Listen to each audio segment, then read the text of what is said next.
welcome back to the program. It's been less than 3 days now since Donald Trump has won the election, and we're seeing the dominoes starting to fall all across the globe in a massive political realignment, with countries trying to deal with the future Trump administration. We're seeing a lot of things moving. We have Hamas calling for a ceasefire. We have Zelensky and Vladimir Putin both signaling their willingness to enter peace negotiations in regards to the war in Ukraine. We're seeing the EU signaling their willingness to buy more natural gas from the United States, perhaps in an attempt to play nice with Donald Trump and avoid the tariffs that Trump has threatened to impose. And one new video that has been released by Trump shows his plan to deal with the deep state and to dismantle the deep state. So let's have a look at this video and let's listen to what he's saying. Here's my plan to dismantle the deep state and reclaim our democracy from Washington corruption once and for all. And corruption it is. First, I will immediately reissue my 2020 executive order restoring the president's authority to remove rogue bureaucrats, and I will wield that power very aggressively. Second, we will clean out all of the corrupt actors in our national security and intelligence apparatus, and there are plenty of them. The departments and agencies that have been weaponized will be completely overhauled so that faceless bureaucrats will never again be able to target and persecute conservatives, Christians, or the left's political enemies, which they're doing now at a level that nobody can believe even possible. Third, we will totally reform FISA courts, which are so corrupt that the judges seemingly do not care when they are lied to in warrant applications. So many judges have seen so many applications that they know were wrong, or at least they must have known. They do nothing about it. They're lied to. Fourth, to expose the hoaxes and abuses of power that have been tearing our country apart, we will establish a Truth and Reconciliation Commission to declassify and publish all documents on deep state spying, censorship, and corruption, and there are plenty of them. Fifth, we will launch a major crackdown on government leakers who collude with the fake news to deliberately weave false narratives and to subvert our government and our democracy. When possible, we will press criminal charges. Sixth, we will make every Inspector General's office independent and physically separated from the departments they oversee so they do not become the protectors of the deep state. Seventh, I will ask Congress to establish an independent auditing system to continually monitor our intelligence agencies to ensure they are not spying on our citizens or running disinformation campaigns against the American people, or that they are not spying on someone's campaign like they spied on my campaign. Eighth, we will continue the effort launched by the Trump administration to move parts of the sprawling federal bureaucracy to new locations outside the Washington swamp. Just as I moved the Bureau of Land Management to Colorado, as many as 100,000 government positions could be moved out, and I mean immediately, of Washington to places filled with patriots who love America, and they really do love America. Ninth, I will work to ban federal bureaucrats from taking jobs at the companies they deal with and that they regulate. So they deal with these companies and they regulate these companies, and then they want to take jobs from these companies. It doesn't work that way. Such a public display cannot go on, and it's taking place all the time, like with Big Pharma. Finally, I will push a constitutional amendment to impose term limits on members of Congress. This is how I will shatter the deep state and restore government that is controlled by the people and for the people. Thank you very much. All right, so now that we've listened to this video, let's go point by point, and let's start with the last one. This video is very strange, to say the least, and it's very rare to actually see someone who's yet to actually assume the position in office to start like that and pretty much declaring a war on the deep state while the deep state is still in power. So perhaps not the greatest move here in terms of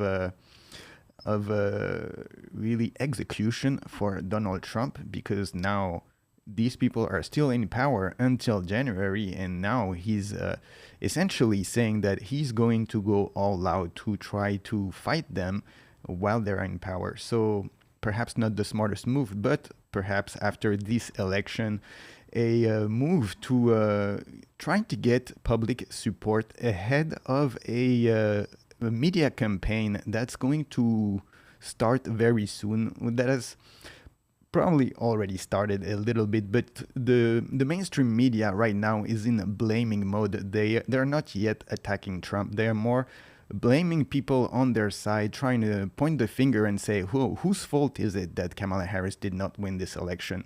And so perhaps there's still a few weeks left for Donald Trump to try to sort of front run the coming campaign of media disinformation and the mainstream media attempt that is going to come to try to undermine Trump's policies and to sort of gather all the forces of the Democrats to try to resist, quote unquote, the changes that the Trump administration wants to enact. And let's have a look here at the changes that Trump was talking in this video, and let's take the last one, number 10 first. The most incredible one in this whole list. A lot of them seems like they would be possible, but the last one is like the biggest one. Term limits for Congress. Push for a constitutional amendment to impose term limits on members of Congress, aiming to reduce the influence of long-term incumbents and refresh the political landscape. And of course, this is something that has been talked about for a very long time, both on the right and on the left. Most people are actually favorable to term limits for Congress, but of course, to enact that, you need to have members of Congress vote for term limits for themselves. So it never goes through, because you're not going to manage to get people who are in Congress to vote for a bill that's going to prevent them of running for Congress. So I don't know how this would be possible. Perhaps if Donald Trump can convince his majority in Congress to vote for that, perhaps he could do it. But will the Republican congressman and congresswoman actually agree to that? That's another question. So we will see. And one thing to notice, that he's stating term limits for Congress, but not for the Senate. So perhaps a lot of those congressmen and women on the Republican side who would be willing to sign that would have perhaps their eyes on a Senate seat where they could stay without term limits, but we'll have to see. Or perhaps it would be term limits in both houses, both in the Senate and the House. We'll have to see exactly how that would be, but it would definitely be a major change, and a change that really is both partisan in terms of the support, and perhaps with sort of an idea like this, Donald Trump would perhaps try to appeal maybe to the Democrats, because I would suspect that even more Democrats have been wanting term limits in Congress for a very long time. It's been a very important topic on the Democrat side. People wanting term limits for a long time, and it has never been enacted. And now Donald Trump, sort of like out of left field, coming out with something like this, which you wouldn't necessarily expect him of doing.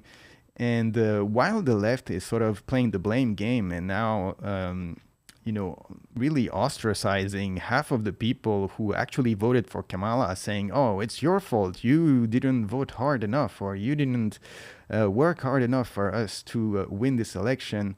Perhaps now Donald Trump, with a video like this and ideas like this that would really reduce the power of the federal government, there's a chance that he actually appeals to a lot of the people who actually voted for Kamala Harris in this election, and that they would see sort of a plan like that, as something that they could get behind, as a lot of these ideas are actually ideas that have been floated on the left. So term limits would be something that probably would be a good thing for the country and for the political landscape in America, because you have people who have stayed in Congress for so long, and they don't really do much. They don't really pass any laws. They don't really propose any changes, and they sort of capitalize on their position of power and sort of build networks of influence where they can sell influence essentially. And having term limits, it would of course limit that, but it will also, I think, raise new generations of political leaders that would perhaps now have a chance to run for office. So the number 9 then, ban on post-government employment, prohibit federal bureaucrats from taking positions at companies they previously regulated or dealt with to prevent conflicts of interest. And once again, something that will probably appeal a lot to people on the left. We know the revolving doors between the federal government and big corporations, whether it is in the pharmaceutical industry or the banking industry. You have people going from the FDA or the SEC, and then they go back to positions in the private sector, in the companies that they used to regulate. And of course, it's a huge problem because it's a legalized corruption, really, where people in the federal government give a free pass to companies to do whatever they want, and then they get hired by the same companies which they gave advantages to. And it's absolutely legal for them to do that. So another thing that will, I think, have a bipartisan appeal here. So let's see, number 8, geographic redistribution of bureaucracy, moving sort of the Washington establishment bureaucracy out of Washington and distributing it across the United States. Of course, that is not going to please the DC establishment. It will take power away from them, and all those ideas, of course, are going to be met with tremendous opposition from the Washington bureaucracy in the federal department. And number 7, independent auditing systems to monitor intelligence agencies to prevent unauthorized surveillance of citizens or disinformation campaigns. And once again, this is another blow, really, to the apparatus of the deep state. If this thing goes through, really, and that intelligence agencies have to be monitored by Congress, then it will definitely sort of slow down and prevent them from trying to move and change the public opinion in America. We know that normally they're not supposed to do that, but of course there is no oversight for that. And establishing an auditing system, perhaps with Congress authority to monitor these intelligence agencies and the sort of the effect and the operations that they conduct over information that is consumed by U.S. citizens, would be really undermining them, and it would also be a big blow to the federal government and their stronghold on information. Independence of inspectors general, to ensure that inspector general offices are physically separated from the departments they oversee. And a lot of those things, to be honest, they sound like common sense proposals, and most of them, you wonder, why are these things not already in place? And the reason why they're not in place, because the authority of Washington has always been about centralizing power and getting more power in the hands of fewer people. And all these things that Trump is proposing would go exactly against that. It would decentralize the power and move power away from Washington and put it in the hands of different people. Now, crackdown number 5, crackdown on leaks. We've seen so many leaks, of course, during the Trump administration. I'm sure he is trying to prevent that and prevent people from leaking inside information from his administration to the media. A Truth and Reconciliation Commission planned to establish a commission to declassify and make public all documents related to alleged deep state activities like spying, censorship, and corruption. And of course, during the campaign, Donald Trump has talked about declassifying many files that have been kept secret for a long time by the federal government. The GFK files. We'll remember also the Epstein files and the list, and more recently the Diddy files and the Diddy case. And if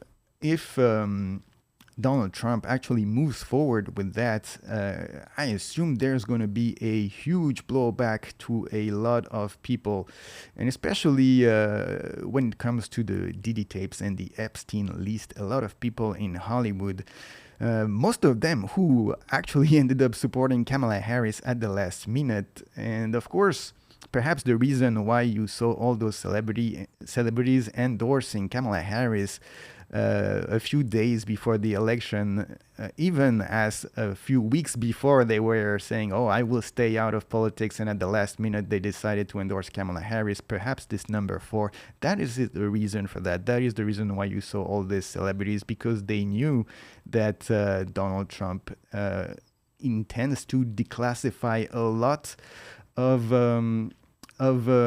these cases. Let's see, number 3, reform of the FISA courts.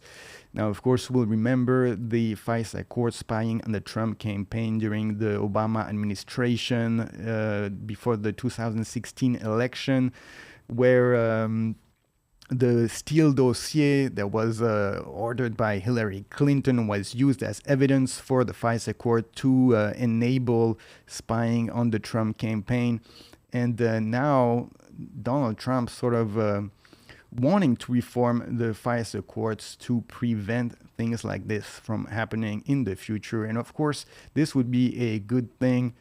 It was really surprising, to be honest, when I saw what happened with the FISA courts, because this was something akin to the Watergate, where you had one campaign really spying on another campaign, and having sort of the apparatus of the state used and weaponized to enable one campaign to spy on another campaign. And it was very strange that it actually didn't, back then, that it didn't result in some reforms. And so now, in his second term, Trump proposing some reforms to the FISA courts.